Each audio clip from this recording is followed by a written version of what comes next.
बच्चों, अब हमारा नेक्स्ट टॉपिक होगा मूल का रूपांतरण। यानी अब हम पढ़ेंगे कि किस तरह से जड़ें जो हैं वो जल और खनिज के अवशोषण के अलावा और किन किन रूपों में परिवर्तित हो जाती हैं और किस किस प्रकार से पौधे के लिए वो सहायक होती हैं।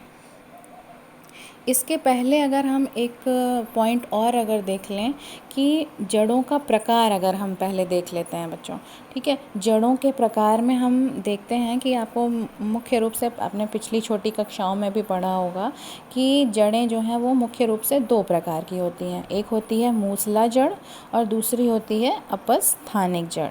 इंग्लिश में हम जिन्हें टैप रूट और एडवेंटिशियस रूट्स कहते हैं।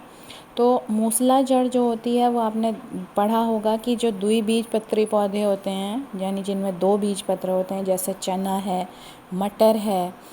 चना और मटर जिनको अगर आप ऐसे तोड़िए तो बीच से दो हिस्सों में वो चना टूटता है ना, बीच में जुड़ा होता है, और वो जब स्प्लिट होता है तो वो दो भागों में टूटता है। तो इसलिए इनको द्विबीजपत्री कहते हैं। जितनी भी दालें होती हैं वो सब द्विबीजपत्री हैं।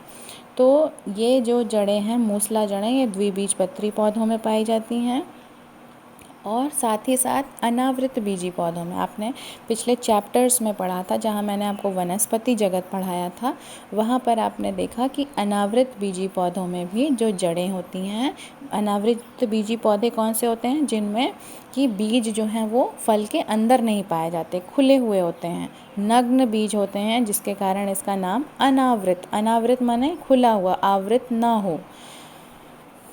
तो उनमें जो है मूसला जड़ें पाई जाती हैं। और अपस्थानिक जड़ें किन में पाई जाती हैं? सभी एक बीजपत्री पौधों में। एक बीजपत्री पौधों का मतलब जैसे आपका गेहूँ हो गया, धान हो गया, मक्का है, केला है, ये सभी जो हैं एक बीजपत्री पौधे हैं। तो अब हम थोड़ा सा एक बार डिटेल में देख लेते हैं। आपको समझाने के लिए बता देती हूँ कि मूसला जड़ अगर हमसे पूछा जाता है तो हम उसे किस तरह से उसकी व्याख्या करेंगे। तो ये तो आपको पता ही है कि सभी तरह की जो जड़ें हैं उनका विकास भ्रूण के मूलांकुर से होता है। तो जब भ्रूण के मुख्य मूलांकुर से ही जड़ का विकास हो तो ऐसी ही जड़ को हम कहते हैं मूसला जड़। और वो सारी विशेषताएं जो अभी मैंने आपको बताई जड़ की, वो वही इसमें भी पाई जाएंगी। इनमें जो है छोटी छोटी कई सारी द्वितीयक और तृतीयक जड़ें भी निकलती हैं। तो इस तरह से एक जड़ का तंत्र बन जाता है ना, जिसको हम कहते हैं मूसला जड़ तंत्र। इसमें जो सभी शाखाएं निकलती हैं वो किस क्रम में होती हैं? पुरानी शाखाएं जो हैं वो नीचे की बेस की तरफ होंगी, आधार की तरफ, और जो नई शाखाएं होंगी वो सिरे की तरफ निकलेंगी। ठीक है, इसको आप ऐसे समझ सकते हो कि ऐसे जैसे है ये जड़ है, तो इसमें जो है पुरानी जो आपकी शाखाएं निकलेंगी इस तरह से जड़ की, वो ऊपर की तरफ आपको मिलेंगी, और जो नई निकलेंगी वो छोटी छोटी वो सिरे की तरफ निकलेंगी। तो इस क्रम को हम कहते हैं अग्राभिसारी क्रम। अग्र अभिसारी, अग्र मतलब आगे की तरफ, जो नई चीज़ें हैं, नई जड़ें हैं वो आगे की तरफ बन रही हैं, इसलिए इसको हम अग्राभिसारी क्रम कहते हैं। पुरानी शाखाएं जो हैं वो आधार की तरफ होंगी और नई शाखाएं जो हैं वो शीर्ष पर स्थित होंगी। तो इस तरह से इसको हम मूसला जड़ कहते हैं। और मूसला जड़ जो होती हैं वो, क्योंकि इसमें एक प्राथमिक मूल होती है, मेन जड़, ये आपको जैसे ये चीज़ दिखा रही है, ये मेन जड़ है इसकी, तो ये जो है बहुत गहराई तक मिट्टी में नीचे जा सकती है। तो जो बड़े बड़े पौधे होते हैं, जैसे आपको मैंने अभी तो सिंपल एग्जांपल्स दिए, चना मटर, ये तो छोटे पौधे होते हैं। जो बड़े बड़े भी पौधे होते हैं जैसे पीपल हो गया, आम हो गया, ये सब भी द्विबीजपत्री पौधे ही हैं। तो इन द्विबीजपत्री पौधों में आपको पता है कि कितने बड़े बड़े वृक्ष होते हैं, इनकी जड़ें जो होती हैं वो गहराई में बहुत अधिक नीचे जाती हैं, तभी वो पेड़ जो है वो उचित खनिज और जल प्राप्त कर सकता है। तो और दूसरी जड़ का प्रकार क्या हो गया आपका? अपस्थानिक जड़। अपस्थानिक जड़ों में ये पौधे की वो जड़ें होती हैं जो मूलांकुर के अतिरिक्त, है ना, इसमें मूलांकुर से नहीं विकसित होंगे, वो पौधे के किसी अन्य भाग से विकसित हो जाती हैं, इसीलिए इसको कहते हैं अपस्थानिक। अप का मतलब अलग, और स्थान मतलब मेन जो स्थान है मूलांकुर, वहाँ से न निकलकर किसी अन्य स्थान से ये विकसित होती हैं, तो इसको हम कहते हैं अपस्थानिक। तो मुख्य रूप से ये कहाँ से निकलती हैं? इस केस में क्या होता है, पहले तने का प्रांकुर बन जाता है, तो प्रांकुर बन जाने से वहाँ पर तने में क्या होगा, पर्व और पर्व संधियाँ पाई जाएंगी जहाँ से शाखाएं निकलती हैं। तो उस स्थान से जब नीचे की तरफ जड़ का विकास होने लगे तो उस तरह की जड़ को हम कहते हैं अपस्थानिक जड़ें। तो अधिकांश, आपको एग्जाम्पल मैंने बताया था कि सभी एक बीजपत्री जो पौधे होते हैं उनमें अपस्थानिक जड़ें पाई जाती हैं। और एक चीज़ और भी है कि जो भी एक बीजपत्री पौधे होते हैं वो आयु में थोड़ा सा कम होते हैं, यानी कि या तो 1 वर्षीय होंगे या तो द्विवर्षीय होंगे, तो इसलिए इनमें जड़ों का बहुत ज़्यादा उपयोग नहीं है। जो पौधे बहुवर्षीय होते हैं जैसे आम है, पीपल है, बरगद है, ये सभी द्विबीजपत्री, तो इनको संभालने के लिए, इनको खड़ा रखने के लिए मूसला जड़ की ही आवश्यकता होगी, तो इसलिए इनमें मूसला जड़ पाई जाती है। तो अब हम लोग बच्चों देख लेते हैं कि किस तरह से जो है जड़ें जो हैं वो अलग अलग रूपों में रूपांतरित होती हैं।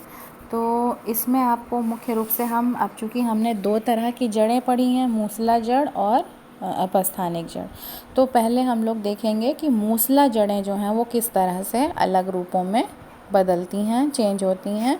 तो इसमें पहले तो हम देख लेते हैं कि कुछ जड़ें होती हैं जो भोजन को संग्रह करने वाली होती हैं। वैसे तो भोजन संग्रह कार्य जड़ का नहीं है, लेकिन यही है रूपांतरण। रूपांतरण का मतलब कि जड़ अपने कार्य के अतिरिक्त और दूसरा कौन सा कार्य करने के लिए रूपांतरित होती है। तो उसमें हम देखते हैं कि पहला है भोजन का संग्रह करने वाली जड़, यानी कि कैसे जो है, जो प्राथमिक मूल है उसका, जो मेन जड़ उसकी निकलती है, उसमें भोजन कैसे संचित होता है, और जो बाकी का द्वितीयक और तृतीयक जड़ें हैं वो जल और खनिज का अवशोषण करती हैं। फिर भोजन का संग्रह जो है वो करके क्या होता है, आकृति उनकी अलग हो जाती है। भोजन संग्रह होगा तो वो फूल जाएंगी, तो इसमें अब वो जो रूप है इनका फूलने के बाद जो आकार बनता है वो 3-4 आकार के आधार पर हम जो है इसको विभाजित करते हैं। तो इसमें पहला आप लिख सकते हो बच्चों, तर्कु रूप। तर्कु रूप का मतलब क्या हो जाता है कि इनका जो है एक सिरा एकदम पॉइंटेड, नुकीला होता है, ठीक है। तो इसको जैसे कि आपने मूली देखा होगा, इसका एग्जाम्पल है मूली, है ना। मूली के आकार में अगर आप देखेंगे तो ऊपर से तो लंबी हो जाती है, फूली हुई होती है, और सिरे पर ये जो है एकदम सकरी हो जाती है, नुकीली हो जाती है। तो आप एग्जाम्पल लिख सकते हैं तर्कु रूपी जड़ों में मूली का, ठीक है। मूली जो है वो जड़ है।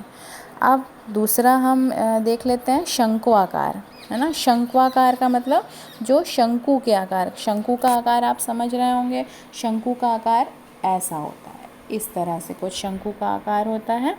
और आपको इसके पहले जो मैंने बताया तर्कु रूप कैसा होगा, लंबा होगा और इस तरह से होगा, है ना। मूली इसी प्रकार से होती है। और शंकु आकार कैसा होगा, शंकु के आकार का, इस तरह से शंकु, यानी ऊपर की तरफ ज़्यादा चौड़ी होगी और सिरे की तरफ नुकीली होगी। तो इसका एग्जाम्पल क्या हो गया, गाजर, है ना। गाजर आपने देखा, इसी तरह से गाजर होती है, तो गाजर भी जड़ का ही रूपांतरण है। फिर तीसरा हम देख सकते हैं, तीसरा रूप है कुंभ रूपी। कुंभ का मतलब क्या हुआ, घड़े की तरह से।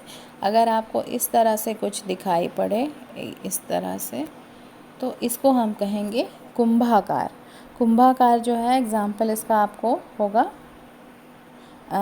चुकंदर। चुकंदर आपने देखा इसी तरह से, तो चुकंदर को भी आज से आप जानिए कि वो जड़ है, ठीक है। और अगला एग्जाम्पल जो आपका है वो है, अगला प्रकार जो है उसको हम कहते हैं कंदिल जड़। कंदिल जड़ का मतलब क्या हुआ, इसमें क्या होता है, पूरी प्राथमिक जड़ जो है वो पूरी तरह से फूलकर मांसल हो जाती है और इसका कोई निश्चित आकार नहीं होता। अभी तक मैंने आपको 3 आकार बताए, कौन कौन से, तर्कु रूप, शंक्वाकार और कुंभाकार। लेकिन इस वाली कंदिल जड़ में क्या होता है, कोई आकार नहीं होता, है ना।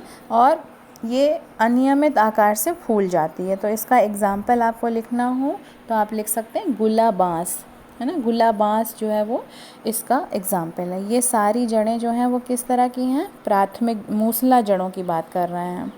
इसके बाद आते हैं हम लोग बच्चों कि ये तो हो गया आपका कि वो जड़ें हैं ये जो भोजन को संग्रह करती हैं, ये एक प्रकार का रूपांतरण हुआ। अब दूसरा रूपांतरण क्या हो गया कि कुछ जड़ें जो होती हैं वो नाइट्रोजन को स्थिर करती हैं, जो वातावरण की नाइट्रोजन है उसको स्थिर करने का कार्य करती हैं। ये भी इसका मुख्य कार्य नहीं होता। जड़ का मुख्य कार्य केवल क्या है, जल का अवशोषण और खनिज का अवशोषण और पौधे को एक यांत्रिक सहारा प्रदान करना, ये कार्य होता है जड़ का मुख्य रूप से। लेकिन जब ये अलग इसके अलावा और कोई कार्य करने लगे तो उसी को हम कहते हैं जड़ का रूपांतरण। ठीक, तो पहला रूपांतरण आपने क्या देखा, भोजन संग्रह करने वाला। अब हम दूसरा रूपांतरण क्या देखेंगे कि नाइट्रोजन का स्थिरीकरण करने वाली जड़ें। तो नाइट्रोजन का स्थिरीकरण का मतलब क्या है, देखो बच्चों, वायुमंडल में जो नाइट्रोजन गैस पाई जाती है वो गैस के रूप में किसी के कोई काम की नहीं होती है। और ये भी आपको पता है कि वो सबसे ज़्यादा अमाउंट में पाई जाती है, लगभग 78.4 या हम कह सकते हैं 79% तक वातावरण में नाइट्रोजन गैस पाई जाती है। तो अगर ये इस गैस के ही रूप में रहेगी तो फिर ये हमारे या पौधे के किसी भी काम की नहीं है।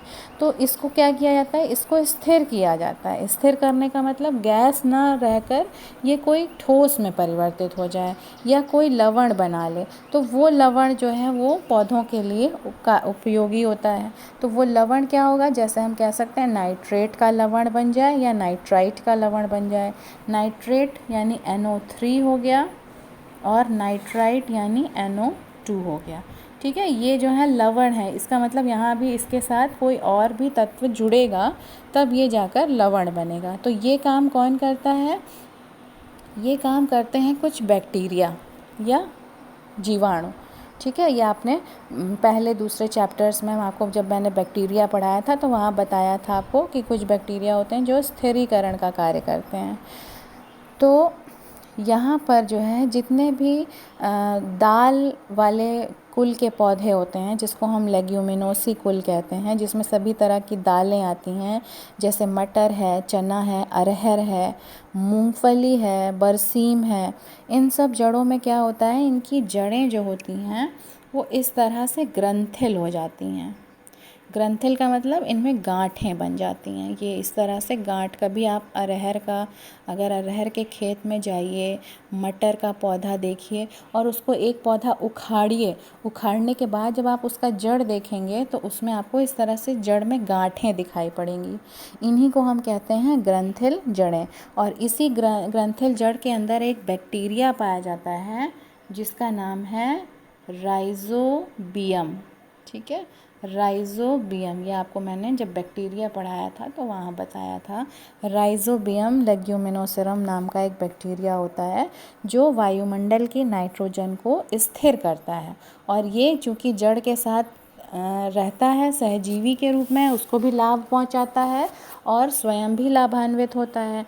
तो इसको हम संबंध को सहजीवी संबंध कहते हैं। तो इस तरह से जो है ये पौधों को लाभ पहुंचाते हुए उनको नाइट्रोजन को स्थिर करता है।